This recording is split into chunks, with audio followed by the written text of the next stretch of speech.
Hi, this is Pat Moorhead, and we are here for a Thursday 6-5 podcast. Dan and I are just coming back from Google Cloud Next in San Francisco. And Dan and I are going to be busy, I don't know, maybe racing cars tomorrow morning when we normally do the podcast. So here we are. We're going to do this. Daniel, how you doing, my friend? Everybody, happy Thursday. I know. You should be just as excited to have the honor to be with me here on a Thursday as you are on a Friday. And we also saw each other on a Wednesday, Tuesday, and a Monday. I know. I pretty much see you more than my entire family. So I guess you are the extended family, the work family. I am the reason you get out of bed in the morning. So no, Pretty much so.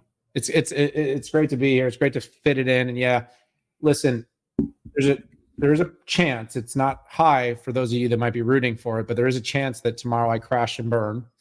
Because Pat, you and I are going to be taking the 6-5 live on the road, literally on the track.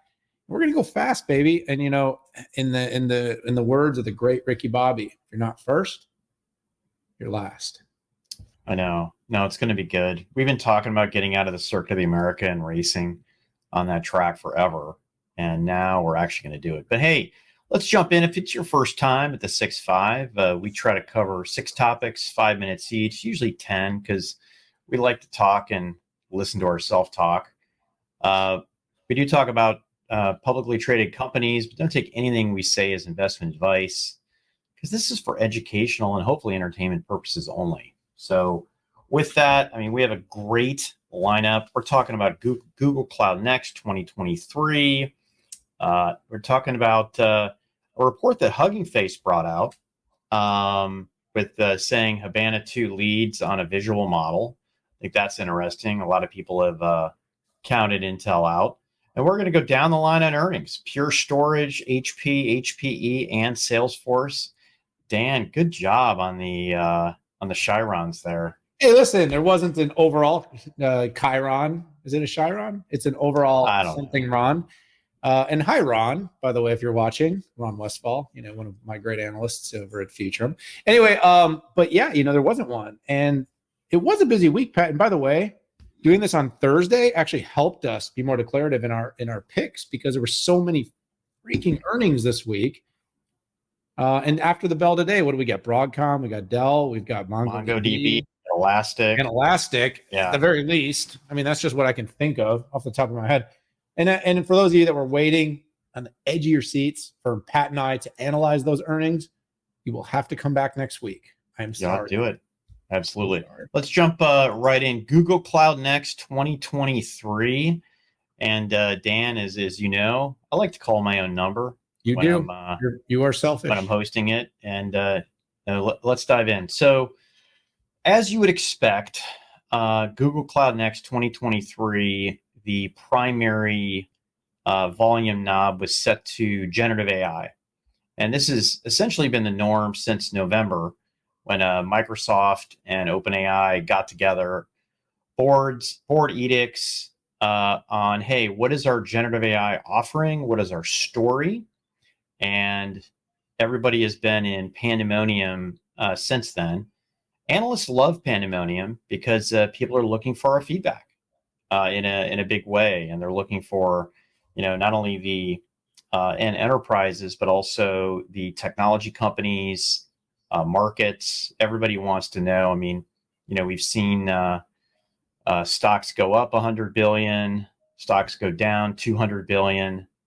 But hey, Google Cloud Next. So Google, their cloud business has really picked up steam over the last couple of years, ever since TK joined, and he was very clear that, hey, we're going to meet customers where they are in their journey, as opposed to asking them to go through different hoops or rev their software every year like the consumer side of Google has. But this year did not disappoint on generative AI. And Dan, I think it's fair that, we gave Microsoft the early lead because they had done public previews open before anybody else. And I have to give Google credit here, where Duet AI, which is essentially the generative AI agent is GA for Google Workspace, and I believe for Google Cloud. And I think that is a big deal, and what a turnaround. And I think you and I were both universally in agreement that this is not a sprint, it's a marathon. And being first with GA, or being first with preview, or being first with this and that is great for kind of chest thumping, but it doesn't necessarily determine who in the end is going to win. Now, Microsoft does have a massive business lead over Google Cloud right now, but what I find fascinating is that, at least, again, probably every 10 days I talk to an enterprise, and invariably they tell me, hey, Google Cloud is not our primary cloud provider, but we're using them for some sort of a analytics or AI capability. And I think that Google has the ability to pick up market share here if you fundamentally believe that generative AI is the new basis for applications to come out. This is Google Cloud's big play here. And I was super impressive to see that they went GA.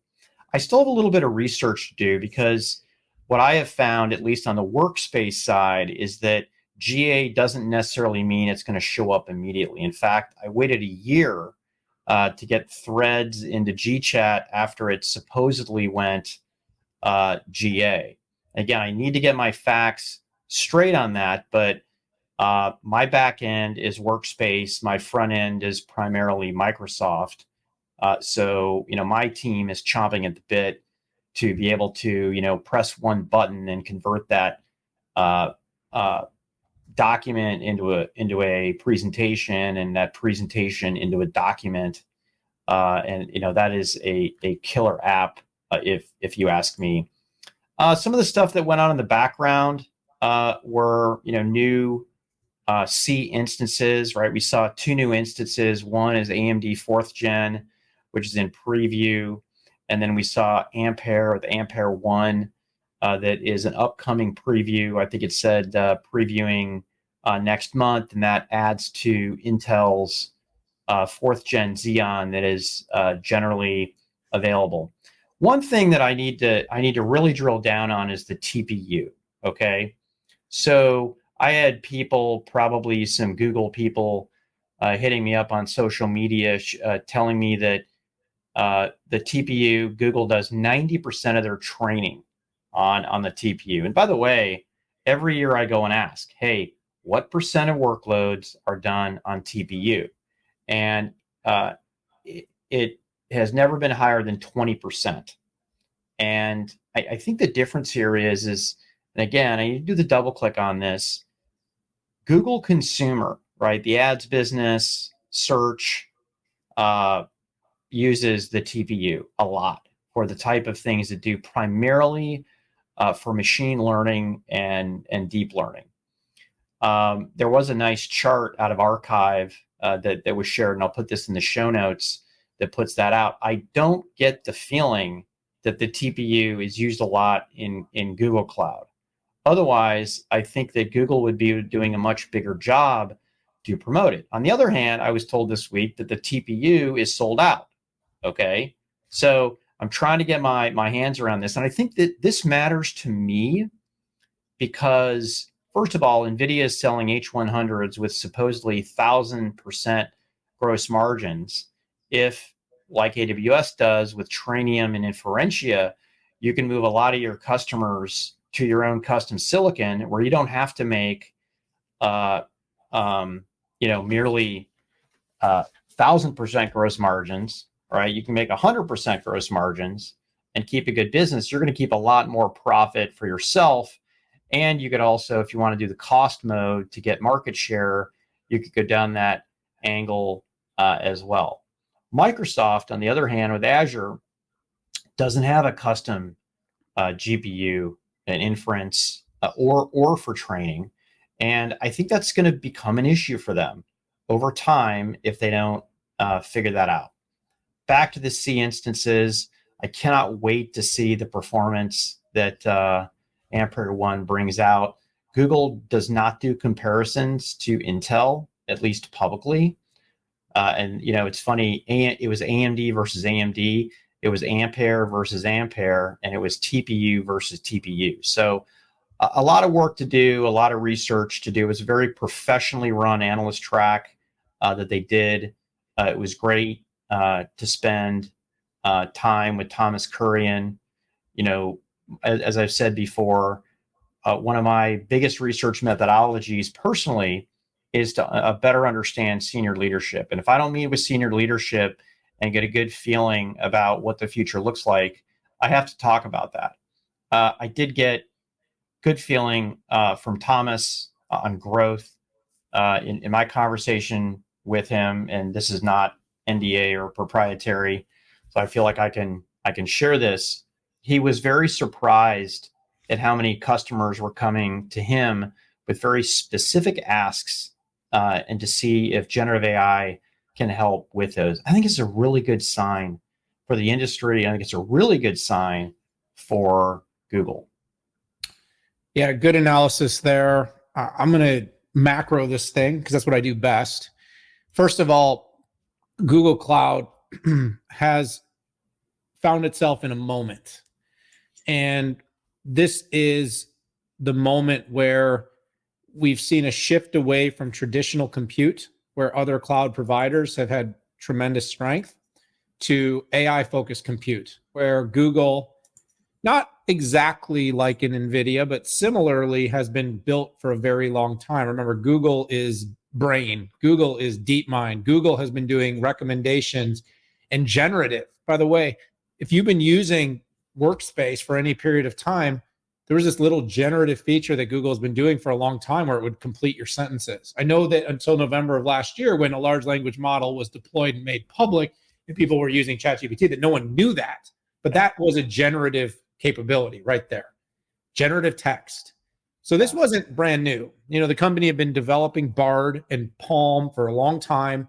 It did it in secret. It didn't come to market. It was pushed into coming to market. It fell on its face severely in its initial come to market. But I actually think, as I say to my children all the time, it's not about the mistakes, it's how you come back from them.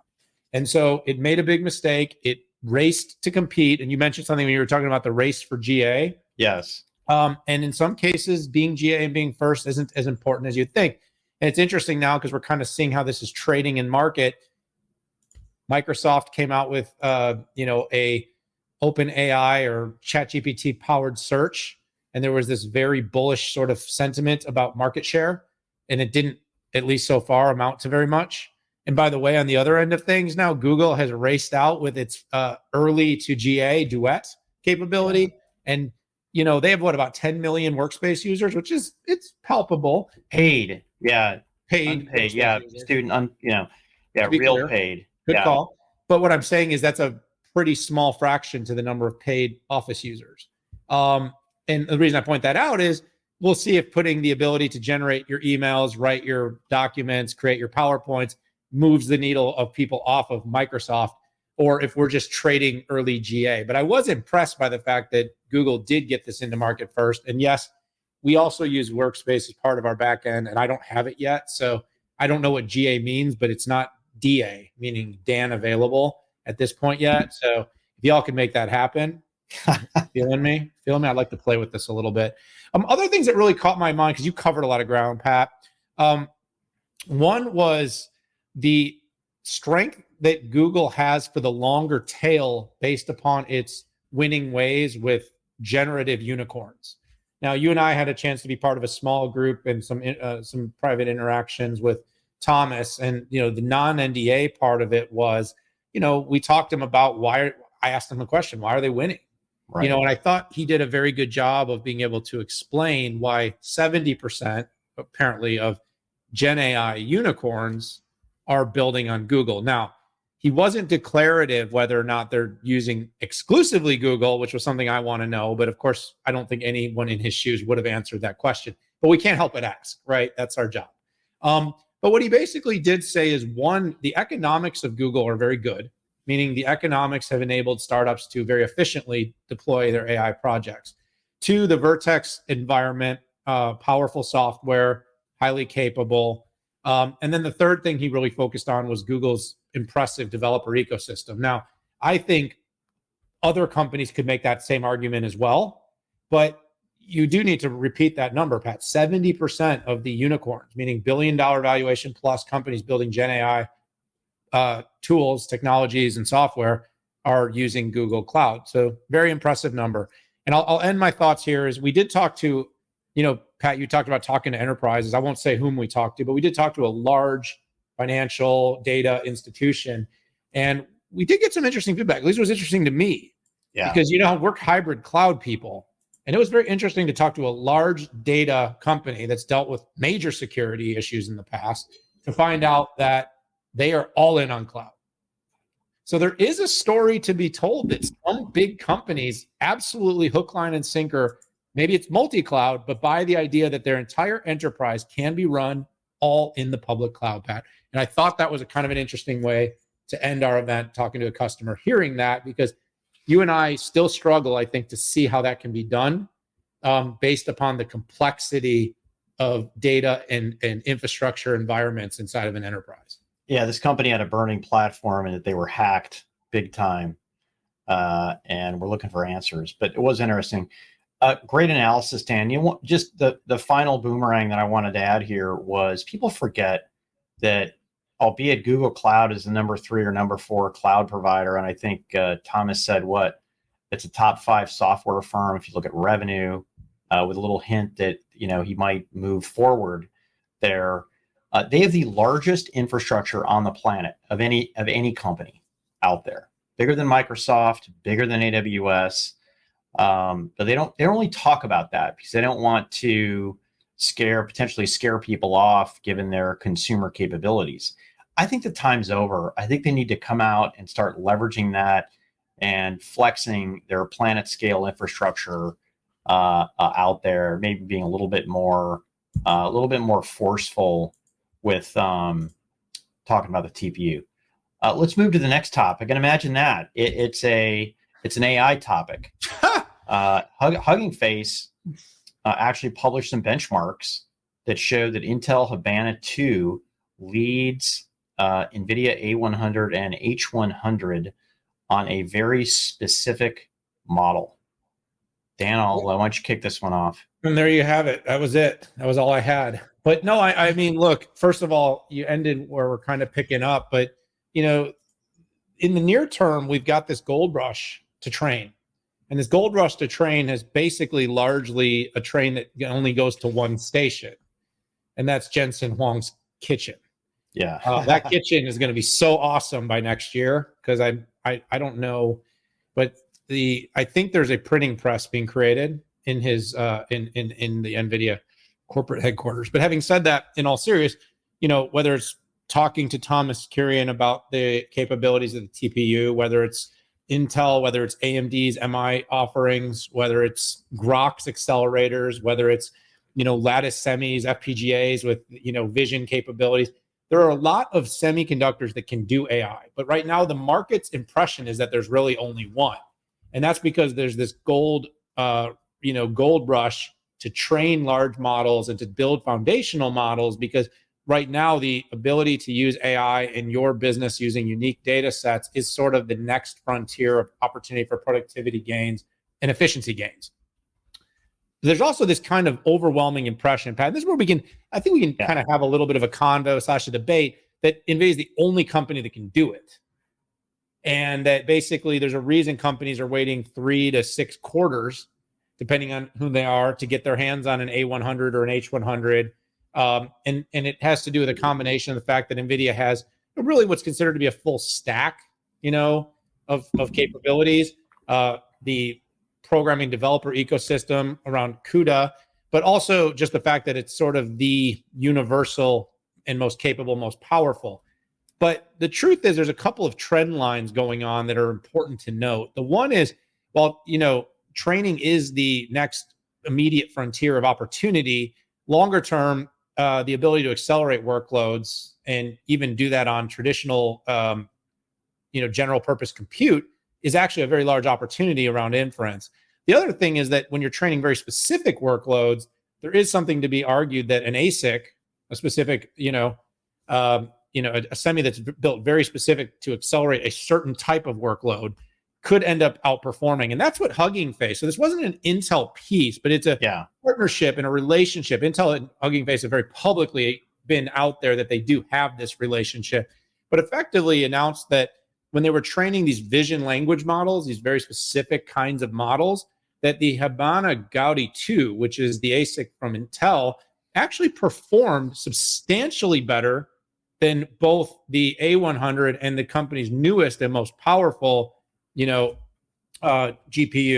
it's A100. And so while this, again, Pat, I think it's a little apples and oranges, like kind of, because obviously when you're buying NVIDIA, you could argue that I don't know what we're doing in all cases with this. So we want to have this most powerful general capability to do all things AI. But with many large companies building out specific foundational models, specific language models, the idea of being able to train more efficiently, and by the way, more price efficiently, considerably, becomes very interesting. So this whole bridge tower on Habana Gaudi 2, I think brings a really interesting debate, Pat. And it's kind of two debates for me. One is, and by the way, we had a kind of a similar conversation around Grok with the, LPU, they call it, right? An LPU, language processing. But is that, what is the capacity and aptitude for companies to go down the path of using an ASIC or a chip very specific to that? And two, what are the constraints? Meaning, what are the reasons, knowing that these are actually available today, they can be utilized right now in instances both in the public cloud and purchased for on-prem, that companies aren't more thoughtfully considering the utilization of this technology from both an economics and a capability standpoint, Pat? And so to me, like I said, it's early days, but I think what we're starting here is a real conversation about the fact that there is a very powerful market position around the NVIDIA products, but there are competitive offerings in the other forms that in many cases for specific kinds of workloads could become very compelling. So rather than droning on, I just want to kind of put that out there and maybe bounce it to you, and maybe we go back and forth a bit on this one. Yeah, I like to get back to the basics. I've been around chips for over 30 years, and one thing has always been true. There's been a continuum of efficiency and programmability.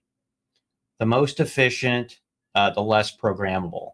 And going from left to right, you have the CPU, the GPU, the FPGA, and the ASIC, right?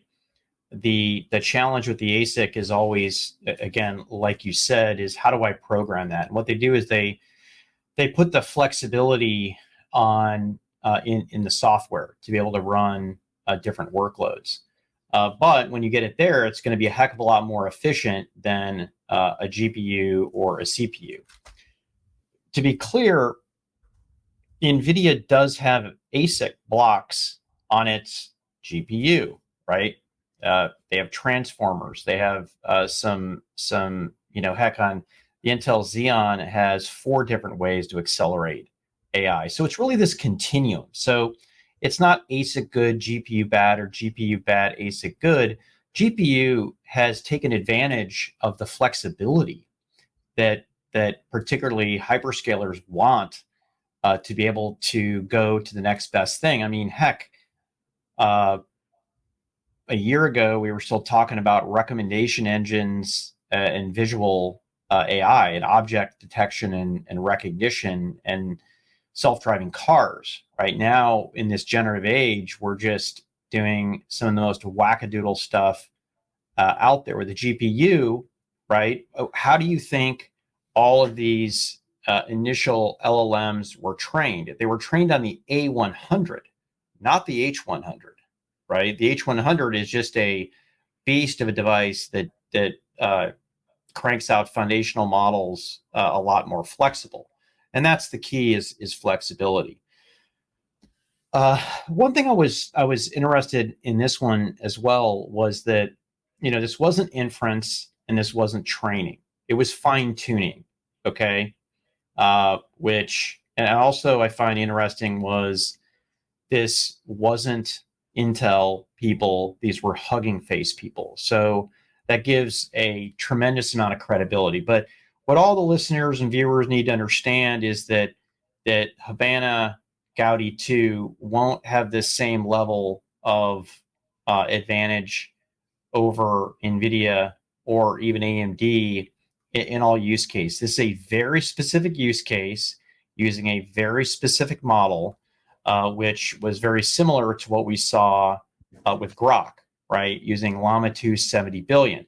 I also don't think that this can claim to be a large model as well, given the size. This is not one of these 70 billion parameter models. It's almost a billion parameters in total. But anyways, read the notes, read the show notes. Dan, any final comments?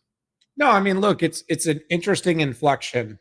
There's a lot of market concern and question right now whether or not there are other companies that are set to benefit from this AI gold rush. The disproportionate amount of revenue that's gone in one direction, the train only goes to one station, does bring up some relevant discussion points about healthy competitive ecosystems, about the need for alternative routes for enterprises, hyperscalers, small businesses to be able to benefit from AI. And in the longer run, how much do people that are running Salesforce with, some sort of, attrition risk algorithm, right, care about what hardware that's being done on?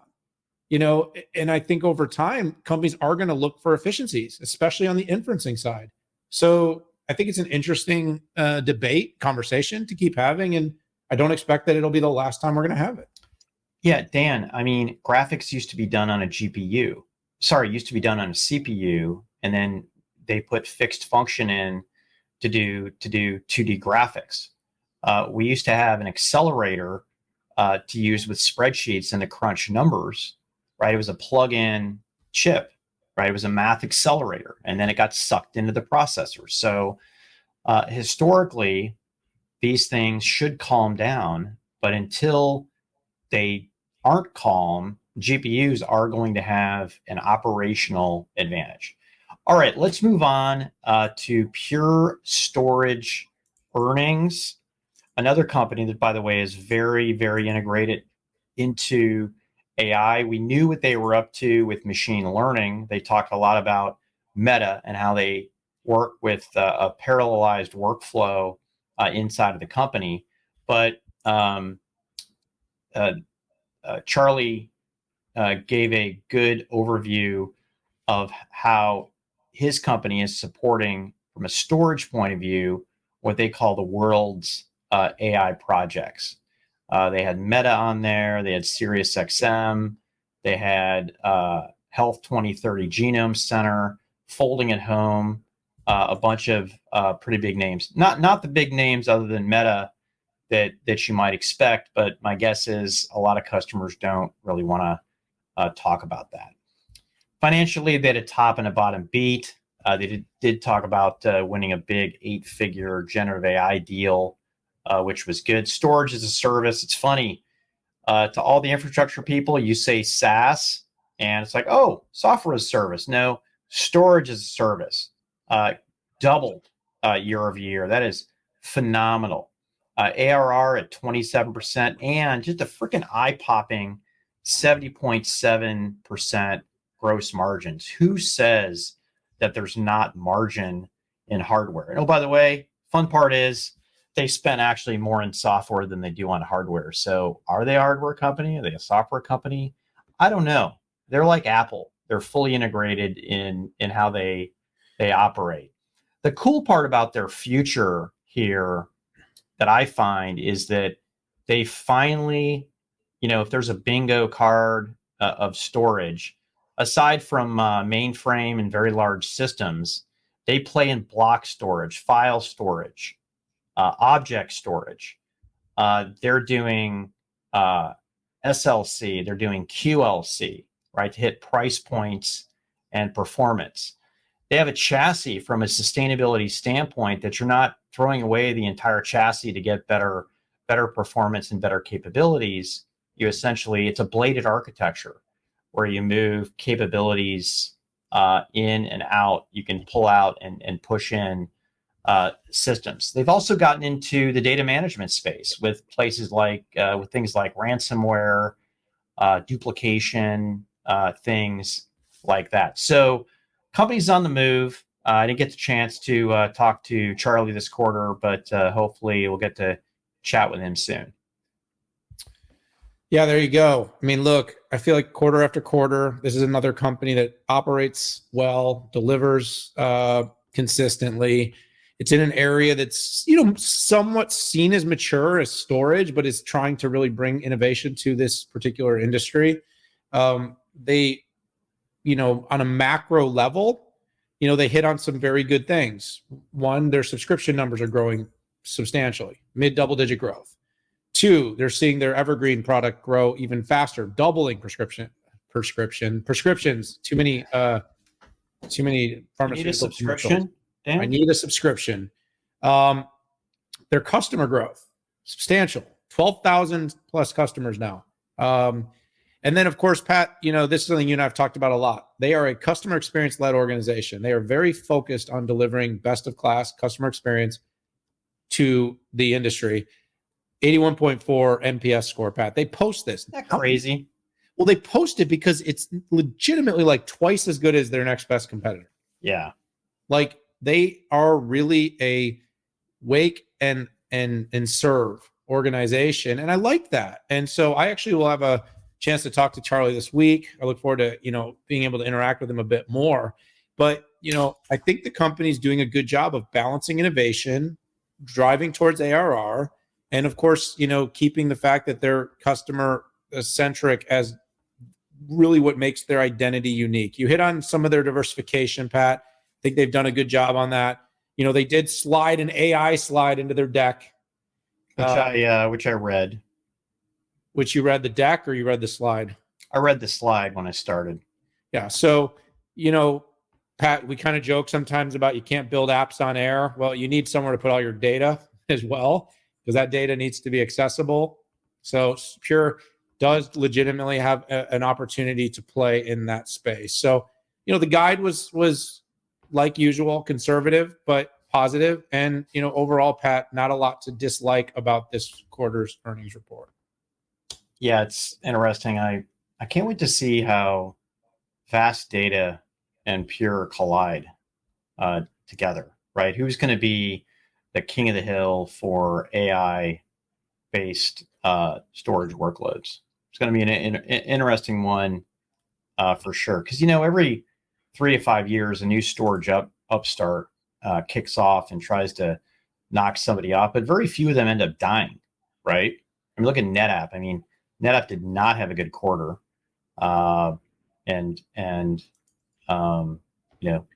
their differentiation seems to be evaporating. The other Korean, by the way. Yeah, exactly. And then you've got Lenovo really dominating the low end and the mid-range storage right now. Fun stuff. Hey, let's go to the next one. HP Inc. Q3. What happened there, Dan? Did they catch the same bug that the entire PC industry has? Yeah. So sequential growth year over year, not as good. I think on the EPS side, they managed. On the revenue side, they fell a little bit short of expectation. And really, we had the chance to talk to their CEO, Enrique Lores. Comments kind of seem to be consistent on a quarter basis. But what's also been consistent with some of these OEMs and some of these chips is, as much as they want to be able to read the tea leaves into the future, the tea leaves are not clear as to when this market for PCs is going to really turn. And when you're in the businesses that HP is in, both PCs, peripherals, printers, it does all sort of, unlike some of these other companies that can maybe trade on some diversification into infrastructure, cloud, they're very dependent on sort of a similar cycle, which would be for all these PC replacement cycles, peripheral replacement cycles. And so for HP, it was a very kind of muted, conservative call. I mean, I think their quarter to quarter growth is indicative that maybe there's some healing in the economy coming forward. I think they did have the ability to claim some market share gains, which were positive for the company. Of course, when you dig into market share gains, you also have to dig into some secondary factors like ASPs and what parts of the portfolio did those market share gains come from. And so we'll have a better idea, Pat, of that when we see Dell. Exactly. And so, where did that gain come from? The overall sort of sentiment is, and this is probably the one thing that I'm not sure what Enrique and his peers are supposed to do, and this is the AI conundrum. Enrique was not particularly outspoken about how AI is going to impact HP's business. And the truth is that at the edge and on the device, I think we all kind of know it's going to happen. But what we don't know yet, and this is the same thing that handset providers are kind of struggling with too, is what are people going to pay for?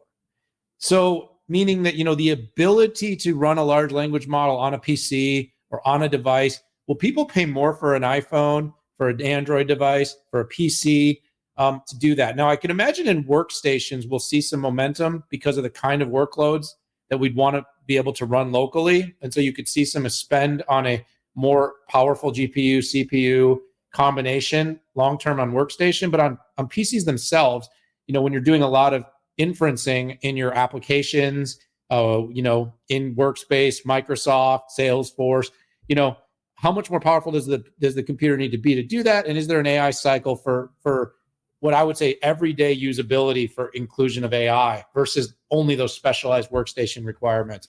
But the guide was very conservative, Pat. There didn't seem to be a clear understanding of when the turnaround is going to come. But what I do see is a company that's, has fixed some of its supply chain challenges, that is working hard to win share, that is continuing to deliver cash flow and profit to the bottom line. But, Pat, it was kind of, like I said, a bit of a muted quarter for the company, where I think they're looking to the future. 2 to 3 quarters out from now is where I sort of feel like that real momentum is going to get picked up. That I think that's just become the status quo for companies that are focused on devices.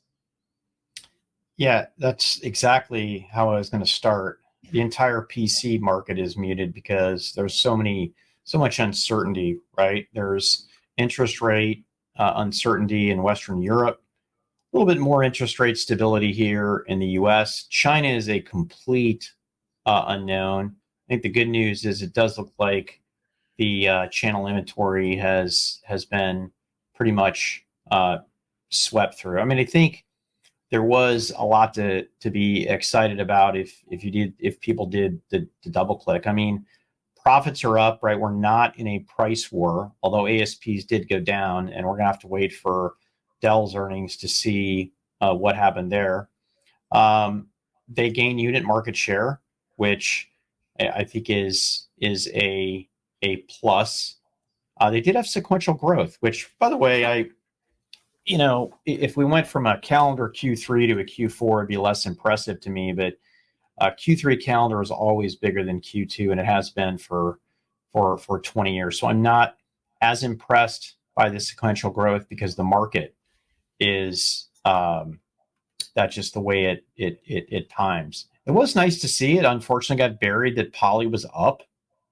That was a plus. I think that may have been some of the only businesses that were up aside from some of their growth areas. So that was a positive.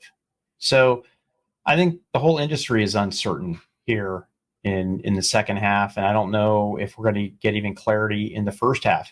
To your point on AI, Daniel, if the PC industry wants to have its moment with Microsoft, it's likely going to have to create a new category of PCs like the AI PC or something to make it black and white what that means. And they need to show that it increases ASPs, it increases profits, potentially signals a new wave of PC innovation. Let's dive into the next company here, not to be confused with HP Inc., HPE, the data center to edge company. The as a service company. Now, listen, had a great conversation with Antonio Neri yesterday. And, to be honest, I really wasn't expecting much given what we saw from Lenovo ISG. They were off 8%. NetApp was off 10%, right? We didn't have Dell yet. We did have Cisco, which crushed it, right? 30% on networking, but HPE is not the same type of networking company. But wait for it, the edge was up 53%. That is absolutely mind-boggling and just numb when I look at that number. This Aruba acquisition has got to go down as one of the best acquisitions that I've seen in all of tech. And ironically, right, when HP and HP Inc. were the same company, there was just a string of horrible acquisitions. So nobody really knew. But to Antonio's credit, it has gone swimmingly well. So HP is also the as-a-service company. ARR was up 48%. They increased, right, their EPS and free cash flow forecast. So for the future, I'll be looking for, right, that HPC and AI number to get really big soon. Once the remaining national labs come online, I think there's 3 to go, and they're bigger than the first one that went online. And of course, what also goes into that AI number is the training as a service on some of HPE's crazy fast hardware out there. The final thing, on the edge, SD-WAN and 5G hasn't even kicked in yet on the edge, and that can roll a completely new cycle out there. And it's weird, as I was going through the numbers, Dan, and I was looking at ARR, that big ARR crawl chart. Is this company starting to look more like Cisco, that has a lot of subscriptions and a lot of software, but is grounded in an infrastructure business? I don't know. We'll have to look at it. And by the way, the multiples between HP and Cisco are radically different. Who do you think's is higher, everybody? Well, I hope they know. No, it's Cisco by leaps and bounds. I was just seeing if our audience is smart. I've always they are. We don't have any dumb listeners. I've always been under the impression that we have the smartest listeners on the planet, all 5,941 of them right now. So again, this is a really weird thing, and I hate to keep using the AI train, but the AI train would indicate that any company that could sell GPUs should be just crushing it right now. But we all know that that's not how the market actually works. First of all, those that actually had an understanding of the impending demand were first in line to get their orders in. Second of all, the hyperscalers are getting the vast majority of the available GPUs. So when you look at a number like this and you see server sales down or compute sales down, you're kind of blown away. Now, the good news is the pricing power is immense, and it's helping these companies show better margins and being able to have better results on less revenue, which who doesn't like that?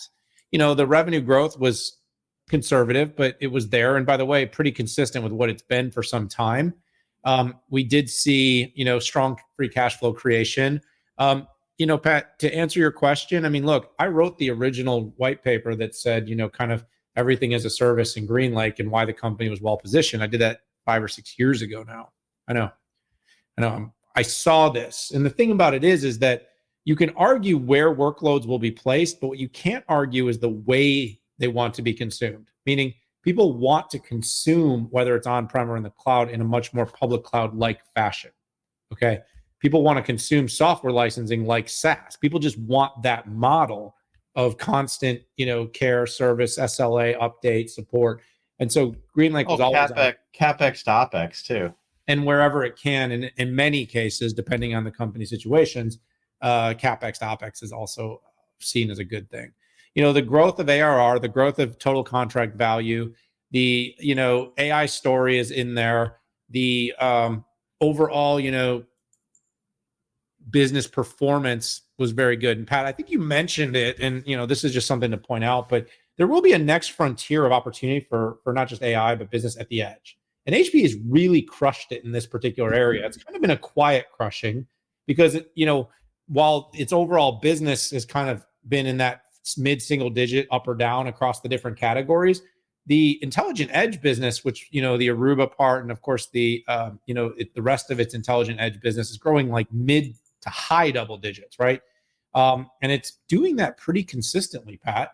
And so when, all this data at the edge and the inferencing that gets, to be required to be done at the edge continues to proliferate, that puts HPE in a really good position longer term to monetize this whole this as a service thing, and B, this whole AI wave, which is going to be a potential opportunity.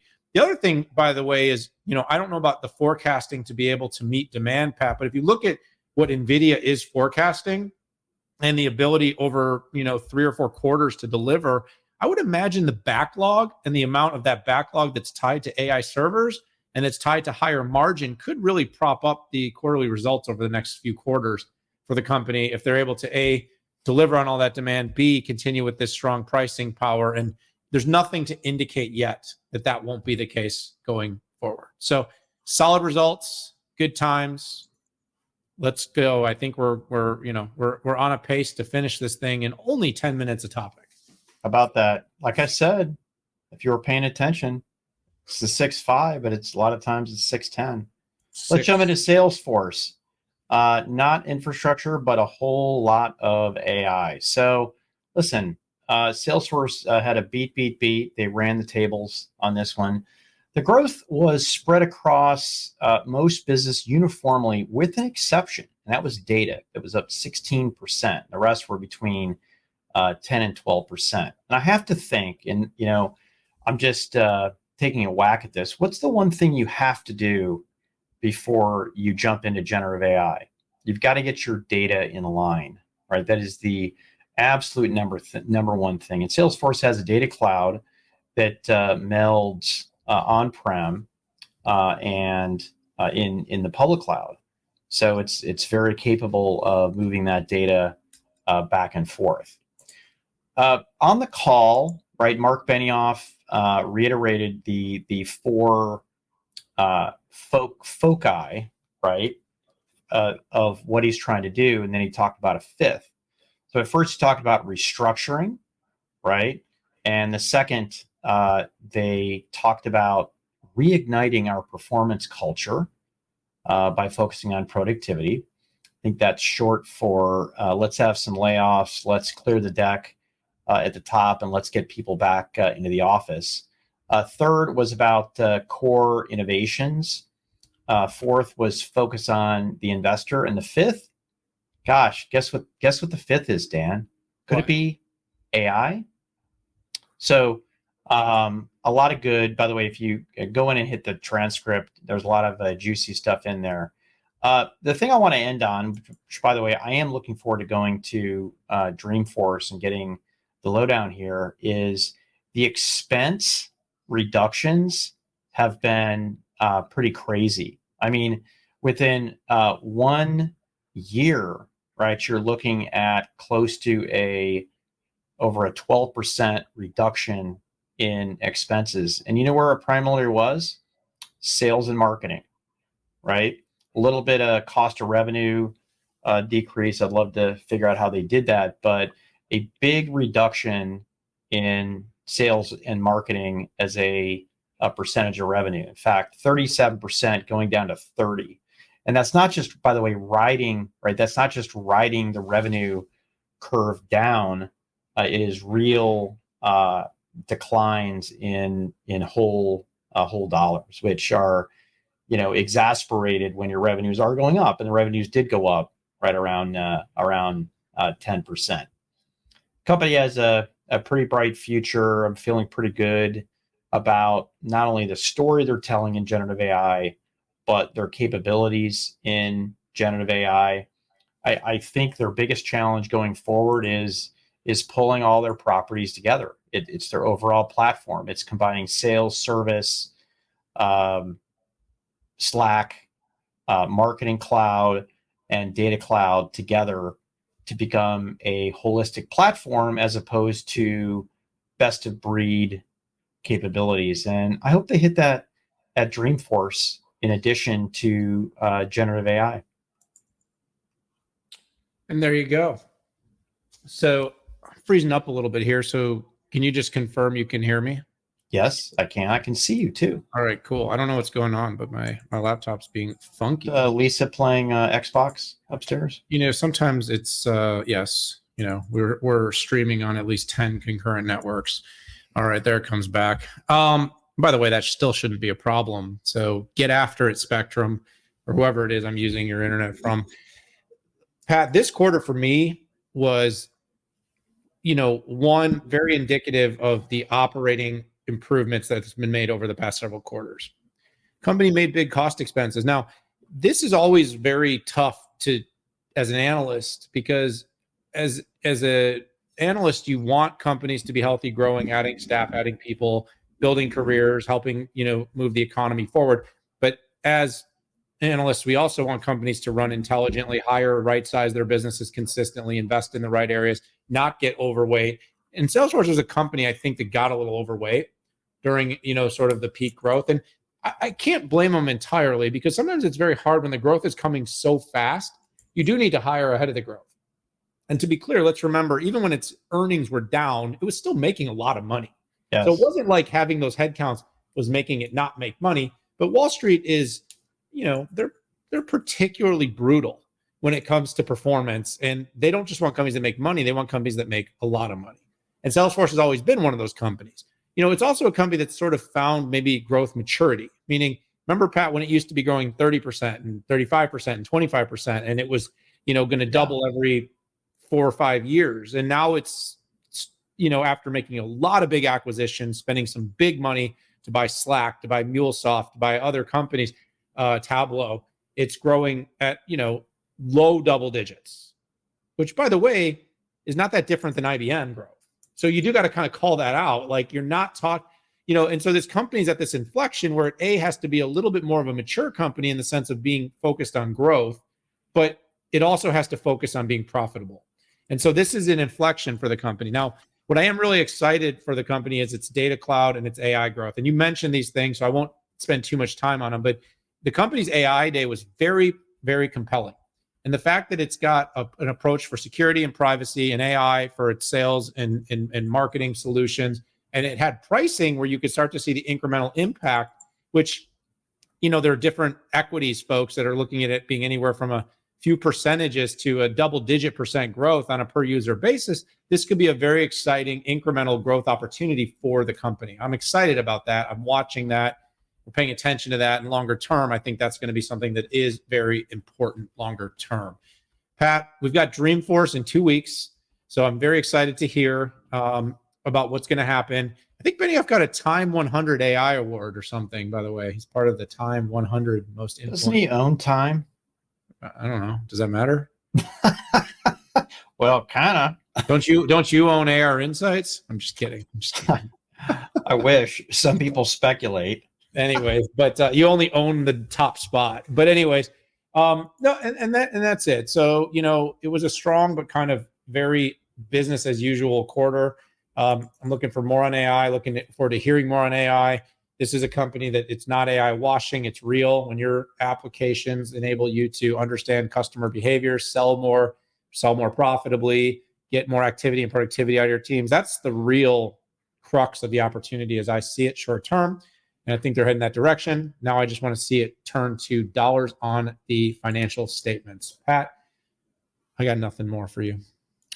Nothing more? Well, what's on the calendars? You talk a little bit about Dreamforce. You and I are both going to be out at that. By the way, they definitely cleaned up at least the 4 city blocks that we were part of down there. I didn't feel like my life was in danger ever. So I hope that continues. But yeah, I did not step in poop. No poop. Oh, that's good. That's good. Sadly that's now winning. There isn't a lot to do and everything closes early though, which is kind of weird. Yeah. Now, if people know us, it's not that weird because I go to bed at like 8, but it was weird that I go to bed at 8 and most things were already closed. The bar and the hotel is like 9:30, 10. I mean, it's just kind of the city's just not the city right now. It's I don't know. When you're me, and I go to bed at go to bed at 7 o'clock. It's perfect. As long as they have room service in the hotel, everything works well. So yeah, Dreamforce. Then the 6.5 is going to be at Intel Innovation in San Jose, and then we're flipping over to visit Oracle. And I may or may not be attending a Microsoft event in New York. So we'll see. Yeah, well, I think actually I'm heading to IA Mobility, a automotive and mobility show in Germany next week. Nice. I'll be doing the long haul, and then I will be with you at Dreamforce. And then, yeah, we've got a bunch of stuff at the end of the month. I think we're heading to Confluent. And then we've got open text. There's a whole bunch of things. Both the 6.5 and the Futurum Moor Insights Roadshow carries on. So I know. It's fun stuff. Yeah, I'm actually getting used to this travel stuff. I just need to go to bed at 7 every night on the West Coast, and it works out swimmingly well. Well, hey, we really appreciate all of you tuning in. And again, give me all the compliments and give Dan all the complaints. We'll integrate them and probably not listen to anything. But we do love you. Hit that subscribe button. I'm just joking. Come on, will you laugh, Dan? Or are you beyond humor at this point? I'm about ready to gouge my eyes out. All right. Thanks again. Listen, I like funny people. You're just not funny. Okay. I'll copy that. You're nice. Thank you. I like He's you. nice. Yeah. Thanks, buddy. Take care, everybody.